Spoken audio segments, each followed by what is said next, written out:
My name is Jeffrey Sidoris, and this is Process Driven. In this episode, I'm talking to Sean Tucker, a photographer in the UK who I was introduced to by an On Taking Pictures listener who emailed me and said, you've got to see this guy's work. I think it's right up your alley. And he was right. Sean's work is terrific. But as I spent time looking around his site, looking through his portfolios, it was the video content that I kept going back to, specifically his YouTube channel, how he approaches and speaks about photography and creativity. That's what was even more up my alley. As you'll hear, Sean is honest, he's insightful, and his dedication to the craft of photography really shines through. We begin at a point in the conversation where we were talking about some of the challenges commercial photographers face when working with ad agencies or clients, specifically when your ability as a photographer to shoot the brief seems or can seem more important than having the creativity to be able to go beyond it and make something maybe even more special. Here's my conversation with Sean Tucker. Please listen carefully.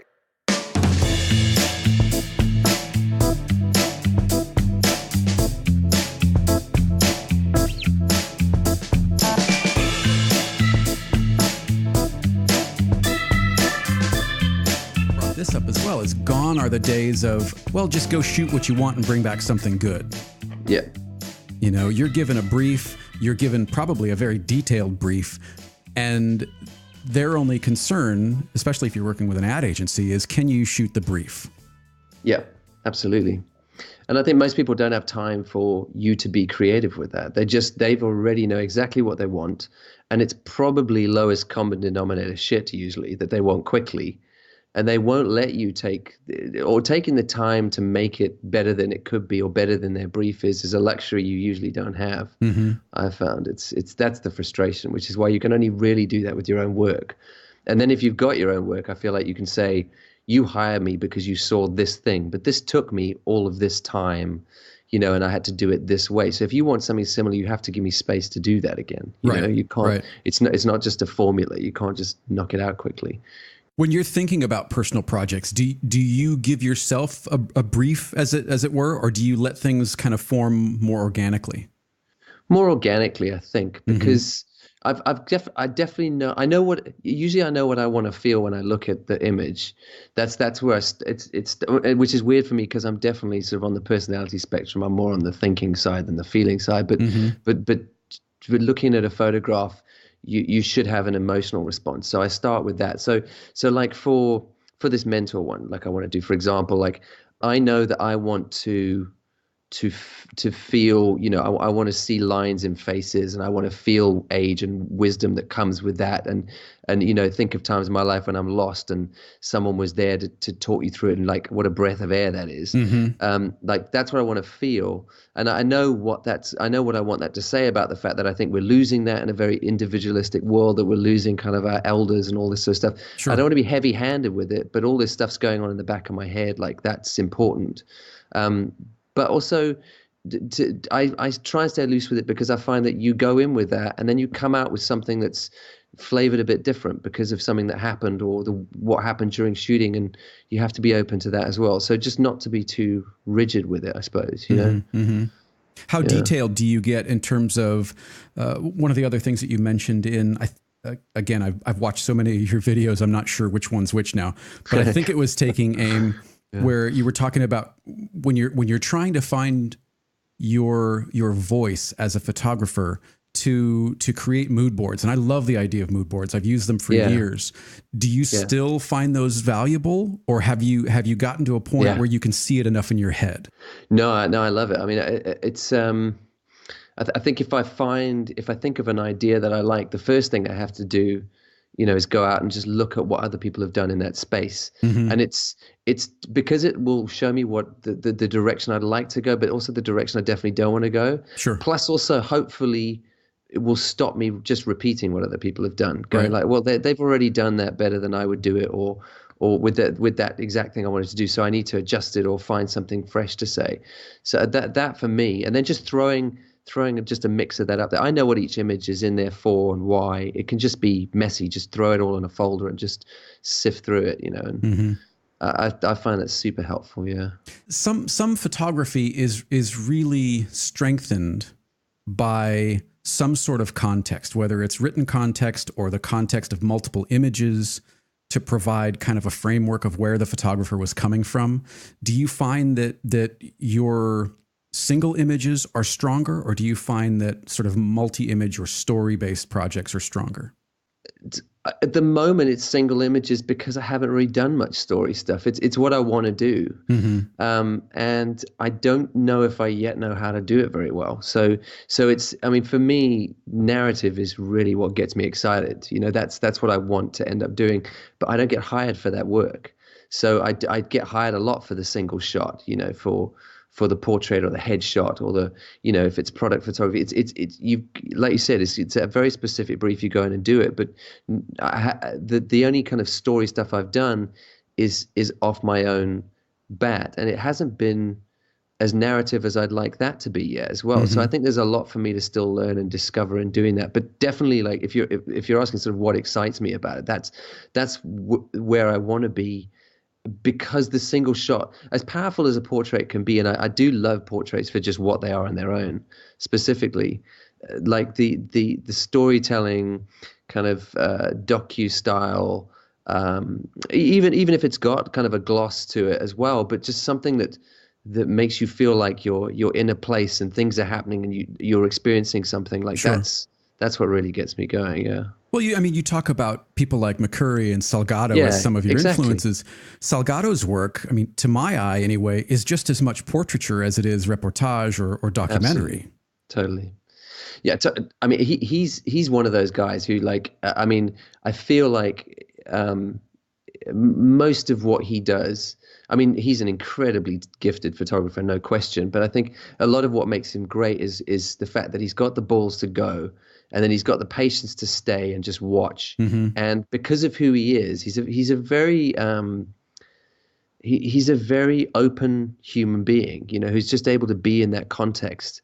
This is why I love documentary makers as well, who are really good at that, being in a space that all of us would find uncomfortable, but they're able to stay in that discomfort and capture and interact with and pull the story back to everyone else. That kind of courage really impresses me, and something I'd love to get better at. And any attempts I've made to do that have been, I've been a total wuss compared to like what these guys have done. So it's for me, it's baby steps at the moment, and that's yeah. So talk to me about this mentor project, because this sounds really fascinating, and it sounds like it's a chance for you to sort of flex some of those storytelling muscles on your own terms. Yeah. So, I mean, you'll get this. I mean, for me, it's like if you have a father who leaves home when you're young, you grow up without that guidance. You know? I mean, in my case, my family kind of restarted around this new nucleus. My mom got remarried, and then they had a kid, and my brother and I were kind of shipped off to boarding school. So we were really kind of rudderless for a lot of our childhood. So that's a great way to describe it, rudderless. Yeah, I mean, that's how it feels, isn't it? I mean, dumb stuff like, what the hell is a credit card? Like how do you shave? Like stupid shit that like everyone else just kind of knows, that you're sitting at boarding school going, I have no idea how to do this, and I don't want to ask because I feel like a dumbass. It's stuff like that. And then that I really remember those faces of men who saw me struggle and were kind enough to step in the gap and say, oh, I'll help you, don't worry, because they knew the context, or just saw a guy who didn't really know what he was doing. Sure. Or maybe they themselves had gone through similar situations. Absolutely. I mean, who knows? I think it makes you more sensitive to that kind of stuff. So I reckon. But I mean, that really impressed on, and just the more, because I've really become a fan of history as well. And I think the more you kind of read books about where human beings were and where we've come to, and the huge changes in the last 100 years and what we've lost because of that, not just what we've gained, that we don't live as a village anymore, we don't have the same community anymore, and we really are, if you don't have those primary figures, you're in trouble. You've got to be very brave to go out there and get them, and there are people who take it on themselves deliberately to be those people. And those people always just really impress me, especially because of what they've given to me personally. But I also wanted with this project to kind of hold it up as an example what we're losing and challenge more people to do it. Sure. That we're not deliberate enough about it. Looking for those people who we can help the next rung up, and yeah, I mean, that's kind of where it comes from in terms of motivation. What are some of your strongest memories around South Africa? Why start there?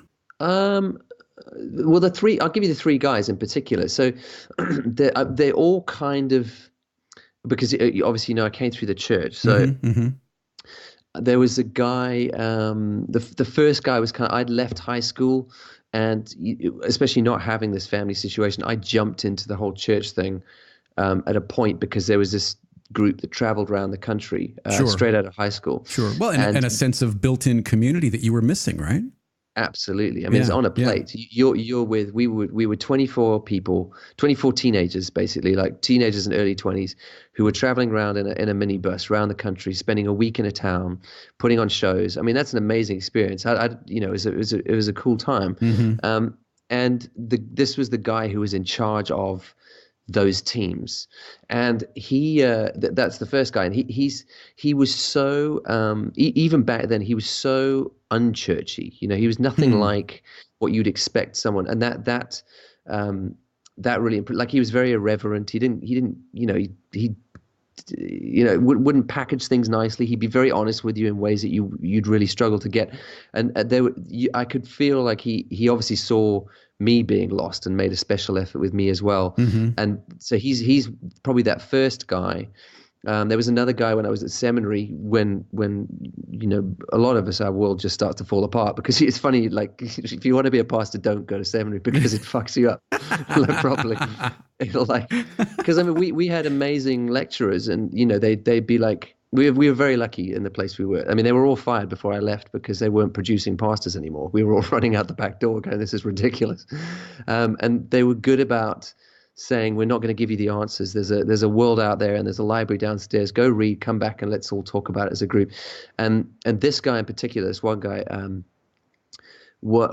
he and I connected on things, and he could see how angry I was in particular, and angry at this church thing. I think I'd already realized I wasn't going to stay with this thing. It was full of shit in ways that I couldn't really stick with, like, because of personally, like, it was I felt like I was violating my conscience by towing the line they were asking me to tow, and you could see how cross that made me.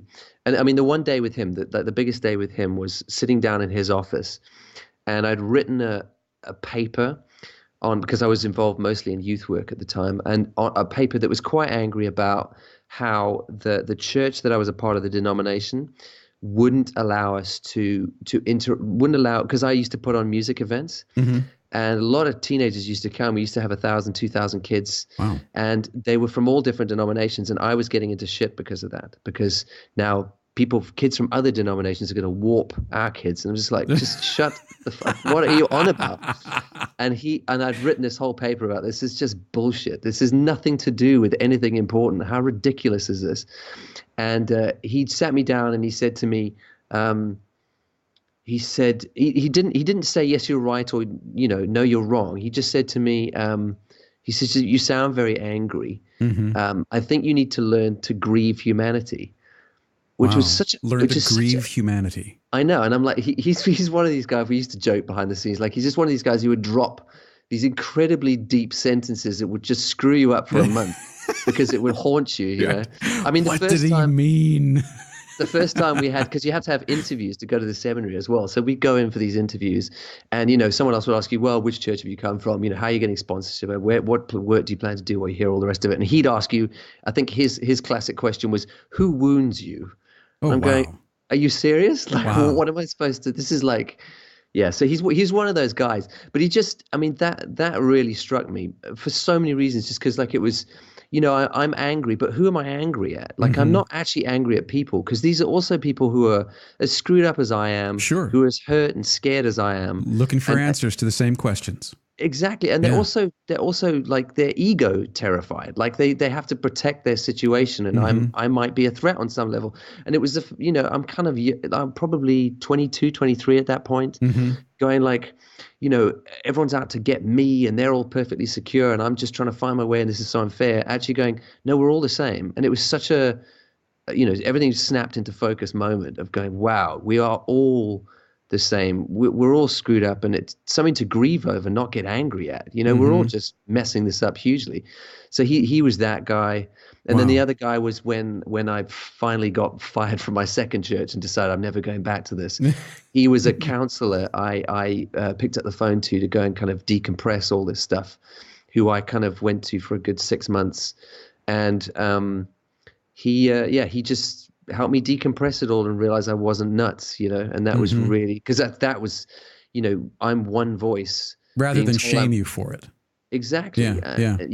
One voice who is saying, I believe this and I have to leave because I believe this as well. Like, I can't work for a church again. This is ridiculous. And he was going, yeah, you're right. You're absolutely right. And he'd been through church as well. So it wasn't like he was, just screw the church. Like, he's like, no, you're right. And that was a bit of sanity as well at that point. So like, those three guys are the guys I'm going to go get those portraits of. Each has got the. Will you provide some sort of context between them, or do you want these to stand on their own? I want some. I want to bring like the portraits. Technically, will be shot the same way, same lighting, same feel. Because I'd love it to feel like a series. Yeah, and then somehow, I don't know how, it'd be great to incorporate, that idea of a quote or a sentence that stuck with you. Idea. I haven't totally worked that out yet. I'm hoping when I get the images back, I can start to play with them and work out, how to present them. Yeah. Well, when we talked, I don't know, a couple of weeks ago now, you said something that has kind of stuck with me, and I've shared this with a couple friends, and it's the what we've determined, I guess, is the reason you got into photography. That one photograph. Yeah. Do you mind telling that? No, not at all. It was as a kid, by the beach, and I had a crappy point and shoot film camera like you did back in the day. Right. And it was one of those, click and forget it, just everything's on auto. And I probably little dial on the back. Yeah, that's the one. One of those. Yeah. On. I was probably, I don't know, 6 or 7 years old, I would think. And, my dad left, had already gone a few years before. And this new family is starting to form. And I think I'm looking for affirmation. And did you feel a part of that family at that time? No, I don't think at any point, really. I think I became very independent very quickly. But still, you still look for someone to tell you, you're doing a good job, you're okay. Good job, we love you. Yeah, sure. Exactly, just any of that. And because my family were British, they're not very good at expressing that kind of thing. So yeah, and I remember there was a seagull sitting on a railing next to the beach. And I crept up on it, and for some reason it didn't fly off. Maybe I thought I had chips or something. It was just eyeing me out, and I managed to get really close. And even though it's, those point and shoots have that quite wide angle, I got a shot of the seagull with this rubbishy camera. And when it got developed, my mom's response was, "Wow, that's a really good photograph. Maybe you should be a photographer."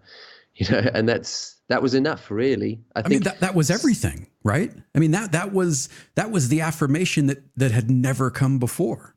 It sounds like. Totally. And there, I wasn't getting that any other way. And stuff like that, I think, sinks in quite deep. Yeah. I would hazard a guess a lot of people in careers are in those careers because they had one compliment somewhere when they really needed it, you know, and that's enough to drive you for quite a few years. And it's sat in the subconscious for ages, because I didn't, pursue photography aggressively for another 10, 15 years. No, more maybe. And but it was always there, and I think I always dabbled with it because I thought, wow, maybe more people would say this is a thing you do well. You know, and there's a part of me that doesn't trust that, because it shouldn't be for that, but it definitely is what got me. Still, there's a part of you that doesn't trust that. Absolutely. Like I was talking to a friend recently, and we said he's a musician. And we're both having this conversation saying that there is definitely some part of our need to create in our own spheres that shouldn't necessarily be trusted, because it probably comes from a neediness. I mean, I feel this. So whenever I post photos online or videos I've done, there is a part of me that is, I can feel before that I posted it to, the internet at large, that I'm happy with this work. I think it's really good. It's exactly what I went after. But I can post it and get some opinions back on it, and it can, if I'm not careful, crush me. And that's ridiculous because it's not for that. And I'd love to get to the place. And I might be overselling it. I probably am more at this place than I've ever been, and I feel a lot more confident with it now. But I have to be always on my guard that I'm not doing this just for that affirmation, that the work that I want to produce is what it's about. And when I've done that, I'm happy with it. And just because, some other people don't like it, even if it's a big group of people don't get it, that's absolutely fine. Right. And that's the flip side of it, I suppose, that it can't just be about, a needy affirmation. Or it has to be art for art's sake that I wanted to do and did, and even if no one else gets it, that's absolutely fine. So it's that the tension between the two, I suppose. That's an interesting struggle, and it's something that I regularly find myself on one side of the coin and then the other. That idea of I'm creating for me, but your opinion also does matter. It doesn't matter as much as I want it to, or it matters too much, and you find yourself on this sort of waveform of ups and downs of where you land on it. At least I do. And I think I'm better about it, but you've brought up something in another conversation where you basically said, look, you've got to find something when you're shooting, and a lot of young photographers or a lot of new photographers, I suppose young doesn't really make any difference, but you need to find what really lifts you up, what type of shooting really lifts you up. And I thought that was terrific advice, because I think some artists, some photographers will pursue one genre or another because of something that they've attached to that specific type of work. Yeah, absolutely. I've got a friend who is a great photographer, but he's shooting the wrong stuff. Because I watch him, going after work because someone said to him, this is the kind of work you need to go after to get paid. But he is amazing at another kind of photography. And does he see that? He does. He knows he's good. But more importantly for me, when he does it, he's electric. He absolutely loves it. It fires him up. But for some reason, because someone made a comment about the kind of work you can and should go after, he doesn't think that's what he should go after. And that's tragic to me, because it should be the work you do that makes you lose track of time. Because if you can choose what sort of photography or what sort of art you want to do, choose the stuff that makes you lose track of time rather than the stuff that sells. And you'll definitely have to compromise. Right. You'll definitely have to do other stuff. But aim for the stuff that makes you lose track of time, because that's the signpost for me. That's the thing that says, this is the thing you were made to do, that you do effortlessly, that it doesn't drain you, it energizes you. That's key, I reckon. How early on did you recognize that in yourself? It's probably taken a good... So from when I started doing photography full time, it probably took a good 4 or 5 years to sort of pare it down.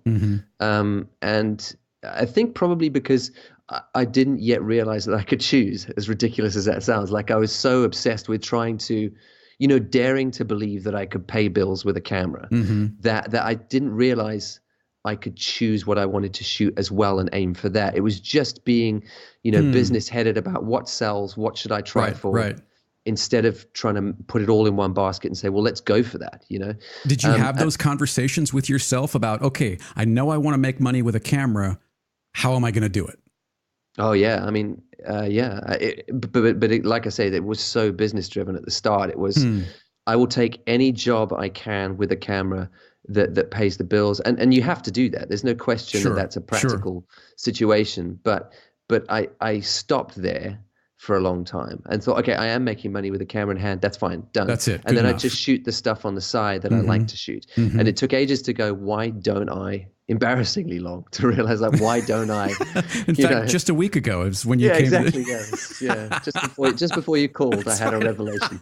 Um, I yeah, and it was taking portraits, but I also think there was something else that was happening in me aside from photography, that the stuff that I was reading, the way that I was developing as a person, and the interest I had. Like at the same time, I was becoming fascinated with documentaries. I was reading books on history. It was all this kind of fascination with history and humanity that was developing alongside all that stuff. And I started to shoot portraits, and then that started to come out in the portraits. And then I realized, wow, all this is pointing in one direction. And I could, or I should at least try and make this, what I do, because it is my best work as well, because what you love to do will show in your work. Sure. So, whether anyone sees that yet or not, or whether I've worked out a way to make that lucrative yet is almost a separate conversation. Right. I will keep paying the bills however I can. And slowly over time, I'm making more and more of the stuff that I really love to do what pays the bills. And that's because I've focused it, I think. And I'm being more aggressive about walking towards it. When did you first see that humanity, that spark of kind of electricity that you described in your friend? Was it a particular photograph that did it for you that you had taken? Was it a body of work that you had taken? When did it first kind of materialize concretely for you, where you went, yep, this is where I need to go. This is what I need to follow? It probably wasn't one photograph. It was probably a period in my life where I was just making a point of going out and shooting my friends. And the comment that most regularly came back was, not from them even necessarily, but from people who knew them, was, wow, that really looks like you. And I took from what they were saying that it was capturing more, because obviously they look like them. That's, it is them. So on a deeper level, there was something deeper captured than just a facsimile of a face that they know. And that to me was exciting. So it's probably over a period of a year doing that and getting that comment a few times, that something sunk in with that and go like, wow, and people. It's so hard to talk about this, but I sound like I'm blowing smoke up my own ass. But it's, it was something about talking about, eyes and connection with eyes, and being able to read the person in the eyes. Like that became a big thing for me. I think in my portraits, I try very, very hard to really, and it's not a new thing. All portrait photographers will say they do it, but I'm very, very aware of, putting light into the eyes and waiting with the person and trying to get those moments that feel, in the short time that I know some of these people, that feels like an honest moment. And it feels like you revealing yourself, maybe without intending to even. Right. Like that's very, very important to me, and has become like what amps me up now. Was there a point before this that intent didn't matter, where it was more of a technical pursuit, or had you always approached portraiture from the standpoint of showing the person as they are rather than they appear? Is that a fair way to kind of wrap around that? Yeah. It probably wasn't technical at the start, because I wasn't very technical. I grew skills sort of over time, but at the start it was very just very organic. I mean, I was shooting, on a I think when I started, sort of take a more aggressive interest before I went full time, but started to take a more serious interest in photography. I got back in the day, a Canon 350D, and I'd walked into the shop, and the guy had said to me, "We only have the camera body. And we don't have the lens, but we've got this secondhand 50mm f1.4. That's the Canon mid-range prime." And he said you should take this, and I'm like, oh, I don't really know what it is. He's like, trust me, just take it. It's an amazing lens, and you obviously way better than the kit lens. Exactly. Right. He's like, you obviously don't know what you're talking about. Just believe me that if you take this lens, it will change your little life. So I'm like, okay. Have you gone back and thanked him since?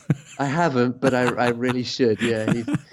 Next time I head back to South Africa, I'll pop in and say. But I mean, he was absolutely right, because of course on the 350, which was an APS-C sensor, so it's a crop sensor, that 50 became an 85 mil something or other, with that nice shallow depth of field, and just I like everyone does, I got obsessed with sticking it in aperture priority and sticking it all the way down to 1.4 and shooting everything like that, because I was obsessed with this, Right. bokeh blur Right. in the background. And that was just, I felt, everyone's like, wow, amazing photography, which was rubbish. It was Yeah. just, it Just had the blur in the creamier, the background. And better. they're like, exactly.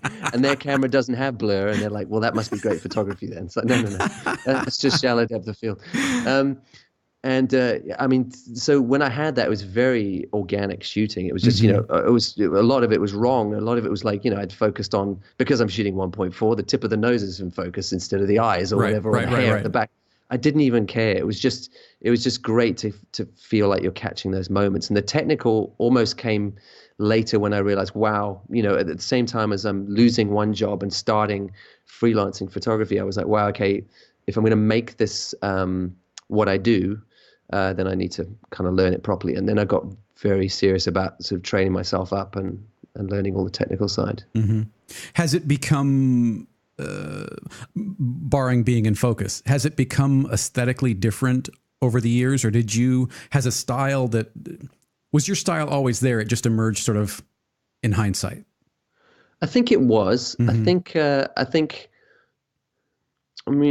I think learning about lighting changed it in a really good way. I think I can see a clean break in my work from very, very early on, when I'm just shooting natural light and I don't understand how to look for good light. Mm-hmm. I'm just shooting because the person's standing there and I want to shoot the person, to when I started to notice when light was good and light was bad, or shooting strobes and creating good light, being able to move people into good light. There's a definite break point. There's sort of a period of 3 months where things changed quite fast and took a step up. Mm-hmm. So I can feel the kind of two sides of it there. And then the other thing, I suppose the other thing is, like I have an insecurity because I'm colorblind. So not totally colorblind, but on the green red spectrum, Mm-hmm. I often get those green reds, especially the kind of very pale greens to sort of the pinks. I have an issue there. So I've always got this insecurity about color. Like, am I getting color right? Am I getting skin tones correct? And that's made me like very, very aware of color, but also I think it's given my work a feel in terms of the color space because of it, because of a handicap almost. Yeah. Kind of an unintentional happy accident. Yeah. Exactly. Yeah. And something that I've now embraced and I really like. It's not, I don't think anyone would look at it and go, wow, this dude's colorblind, but I can feel the tonal difference, and that was great. Sort of putting the work that I'd started to build up a few years ago, putting that work all together in a space and looking at it and go, wow, this feels like each other. I think you could look at these shots and go, this is the same photographer. And that had to be a huge moment.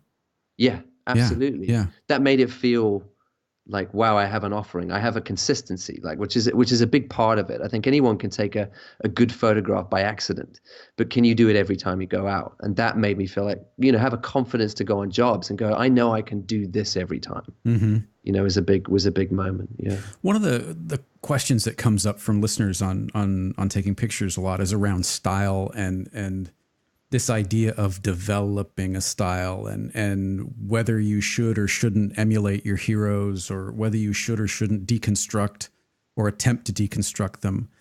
And it seems, again, from the videos that you produce, that not only are you very sort of forthcoming about it, but you're an advocate of find the people that you like and find out, try and figure out what it is about that work that you like. And do that, and your own sort of voice will come through. Maybe not right at the start, but it will come through. Has that always been kind of the case with you? Did you start deconstructing people that you really liked?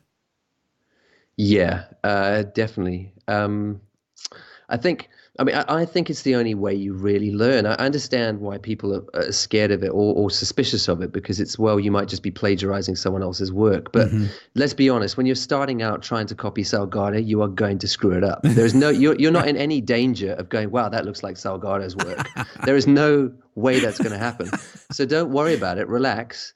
And find those people you resonate with and whose work speaks to you, and try and copy it. Because there'll hopefully be a few people. You're probably hopefully not trying to just copy one person anyway. Sure. So there'll be something in the mix of there that you're trying to do, and you'll add your flavor as you go, and you'll make decisions. I mean, to be very honest, like, and this will sound super arrogant, but take it with a pinch of salt. Like there's ways Salgado would shoot I wouldn't want to shoot because of choices I make now as I've tried to imitate different things. I'd go but that's not what I want. That element of what he does is not what I want, and this element of Steve McCurry's is not what I want to do. And you end up making as many choices for as against your heroes as you go along as well. It's just a way of having a target to aim for. Sure.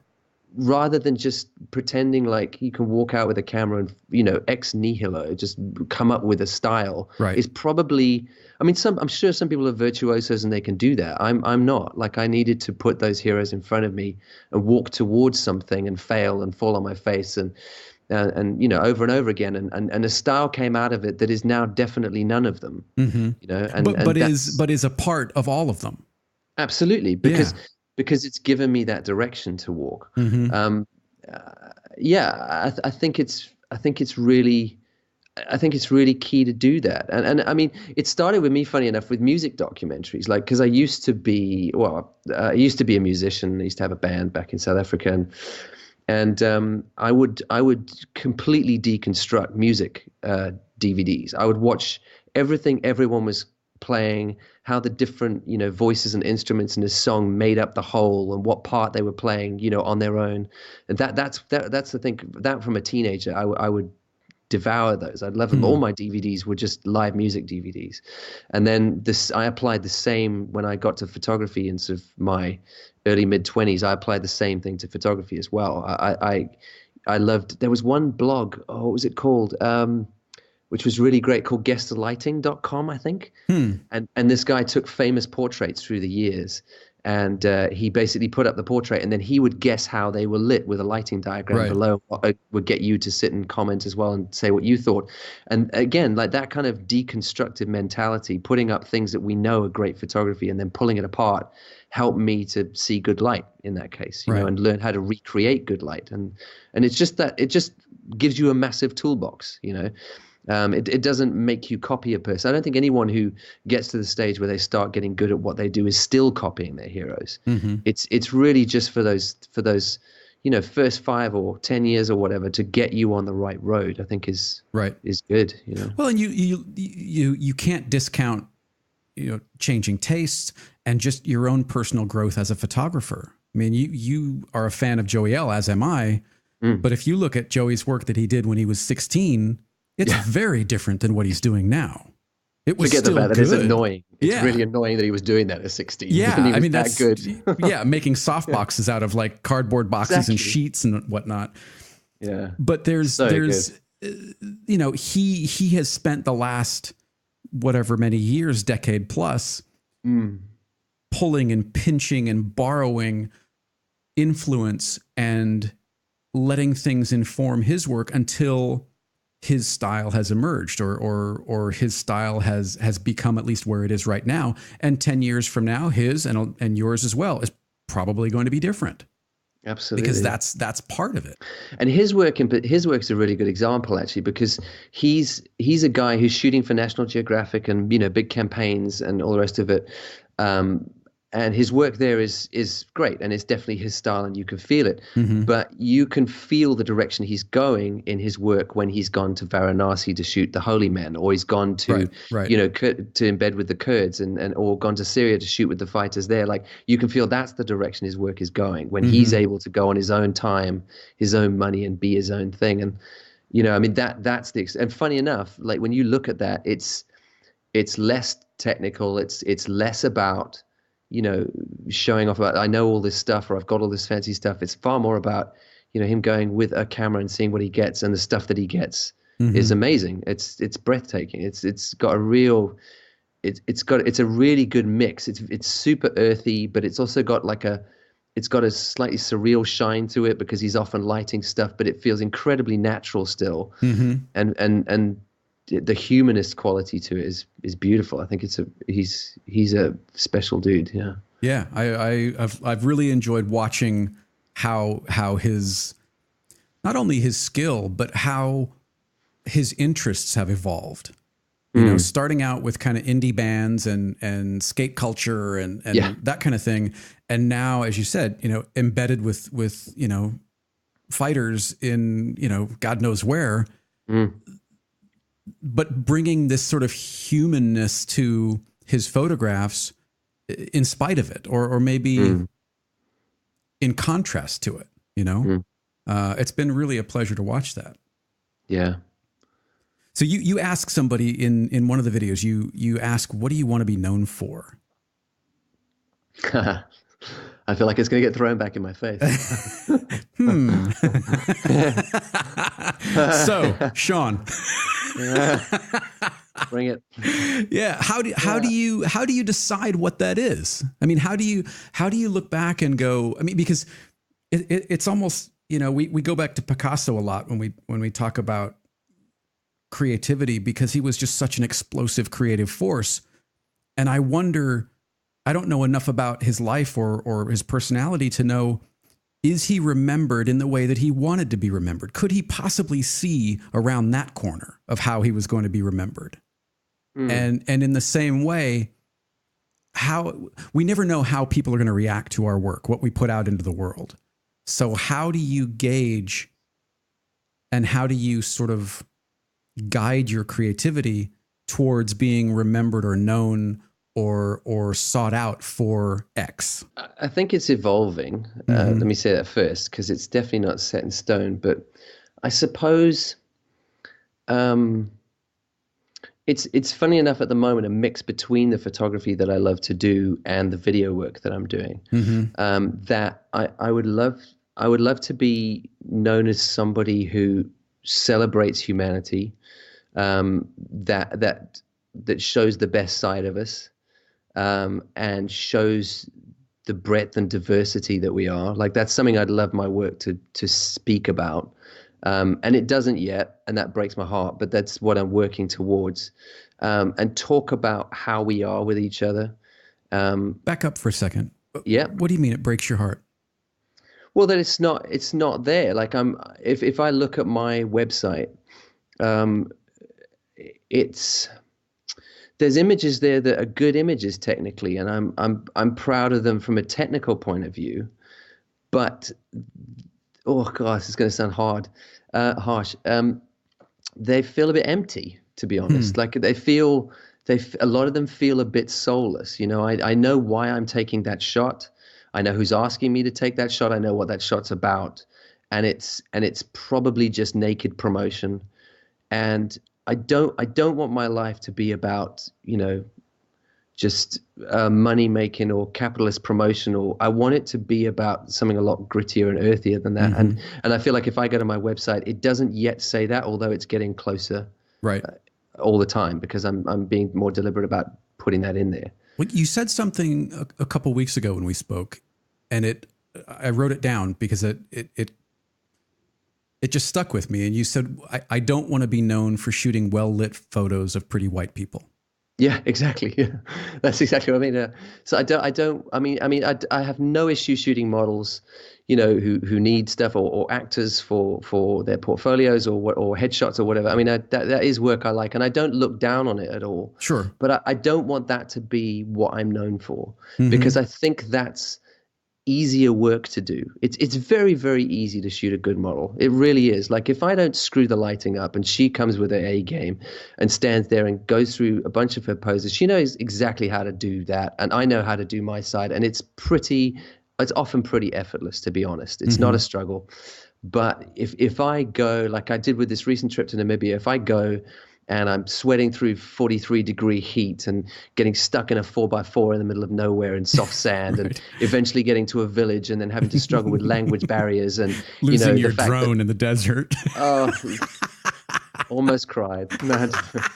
And the fact that there's a cow carcass hanging off a tree and I'm fighting off flies while I'm trying to take photographs of people who don't really know what I'm doing as much as I'm trying to explain to an interpreter. And I'm trying to still do what I do with a model, like capture who they are, even though I can't know because of who I am and who they are and the gulf. Like, that feels like a struggle that will give the photo something. And that's what I want to be known for, because that's the photography that speaks to me, like all the people we've already listed. So to bring this back around to your friend from a half hour ago or so, yeah, is that what gets you electric? Yeah, absolutely. Is That's the that stuff. what turns up kind of the heat on, I am exactly in the right place. I am exactly where I want to be. I'm shooting. This matters. This is what I need to be doing. Yeah, and it's usually the place I don't want to be because I'm really uncomfortable there. But that's the place I need to be. Yeah, and that's the place that I'm gonna do stuff that I'm actually proud of, and not stuff that I knew. We knocked out those shots in an hour and a half in a studio and went home.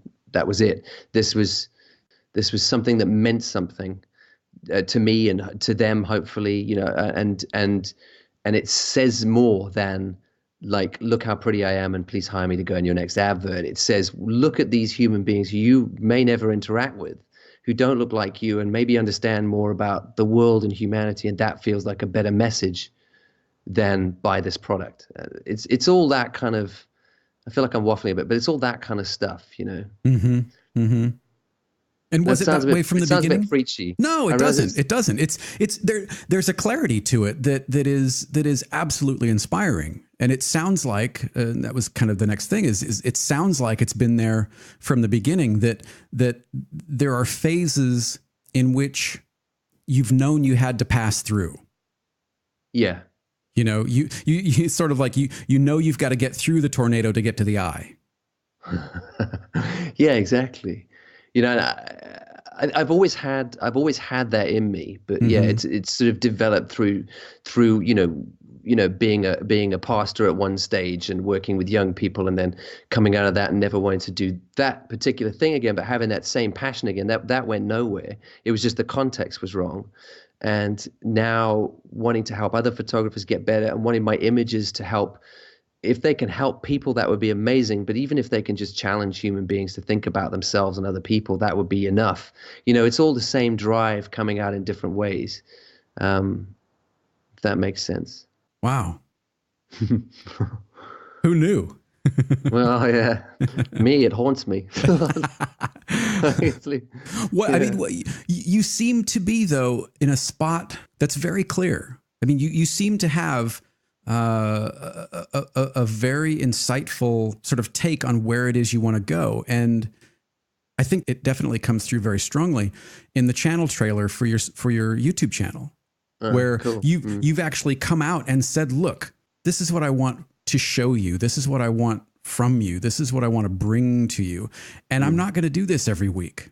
I'm not, and it's not going to be slick, and it's not going to be glossy, and it's not going to be well produced. Yeah. In every case, it may be, but that's not the point. No. I think that's because I'm really sold on the fact that the art you produce in whatever field will come far more out of who you are than how you do it technically. So me working on myself is as important as me buying a new camera, probably much more important. And that's what I really want to get across with if I'm giving anything in videos I put up on YouTube for other photographers, it's as much mixing in, or almost subversively, like you might be here because I put the Fuji X100 in the title, but I'm gonna tell you this because I'll talk to you about the Fuji, but really it doesn't matter. You could pick 20 other cameras that do exactly the same thing. It really doesn't matter. The important thing is that you think about yourself and what you want to say and the things that are important to you, because you can feel art that comes from that place, that comes from who someone is. And you can feel when someone's doing art because they think that's what sells, or because they think that's what's popular. You can feel people who are just serving that. I think I've found a strategy to make myself famous or something. And you can feel art that means something to somebody. And that I think is all the people I follow. I genuinely think that I've found people who do things that are important to them, and not because they want to be famous. And some of them got famous anyway, but that's not why they did it. Right. More of a byproduct of doing whatever it is, rather than a prime mover or a reason to be doing it. Yeah, and stuff that hopefully, like I said, like that feeds a need somewhere somehow, or makes us better as a species. Like I think I shared with you last time that quote that I always sort of hold up for myself, that Frederick Buechner quote. And he says something like your calling is found in the place where your great joy and the world's great hunger collide.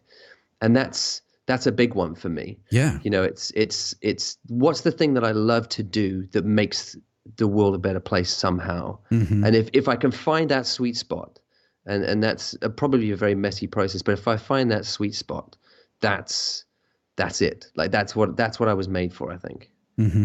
You know? Does faith enter into your work? Is your work somehow connected to or informed by either your previous or current faith? Yeah, I think it does. Yeah. I think you straight away get a picture in your head when you think of faith. Like it's a lot messier than it used to be, mm-hmm. and it has a lot less content than it used to have, which I'm really grateful for. It's now far more open, and I don't have this desperate need to define it. And I kind of moved away from the very like structured religion. I can't do it, at least for now. I definitely can't do that. But yeah, that faith is still there, and I that's still a lot of, you know, my need to be on my own and carve out solitude still is informed by that. The stuff that I read, you know, I'm still fascinated by religions of all cultures, and mm-hmm. You know, you in terms of a faith, you probably look at it and still say, well, yeah, he's still a Christian, but it doesn't. Not necessarily. No, but I think I identify less with that label now because of what that label means mm-hmm. Around the world. And I think this is the weird thing. I think I genuinely believe I left church behind because God told me to, if that makes sense. Yeah. Yeah. Like it was to follow him authentically. I had to step away from that, and that to most Christians, I'd be stoned in the car park straight away because yeah. that's not okay to say that. And I understand that, and I would have been one of those guys, you know, 10, 15 years ago. Right. But I still believe in a more and in a spirituality and in some kind of divine, and reading that kind of stuff and it definitely does inform how I see life and human beings and all of that stuff as well. Mm-hmm. And it's never anything I would ever be heavy-handed with, mm-hmm. but it is a script that runs in the background that kind of informs things and drives it too, funny enough, because it's I mean, my wife just says to me that my YouTube videos, I've just found a way to keep preaching, but like that's not, she's probably not wrong. I hope you enjoyed my conversation with Sean Tucker. If you'd like to see some of Sean's work, you can find him online at seantucker.photography. That's SEANTUCKER.photography. You can also find him on Instagram and Twitter at Sean Tuck. And be sure to check out his YouTube channel. His videos are terrific, and he posts new ones about once a month. If you're enjoying the show, Process Driven, please subscribe on iTunes or in your favorite podcast app. You can also check out my newsletter, which is called Iterations, and it's semi-weekly, sort of. You can find that at jeffreysadoris.com. That's JEFFERYSADDORIS. And you can also find me on Twitter or Instagram or Facebook at Jeffrey Sadoris. And thank you for listening. I'll talk to you in the next one.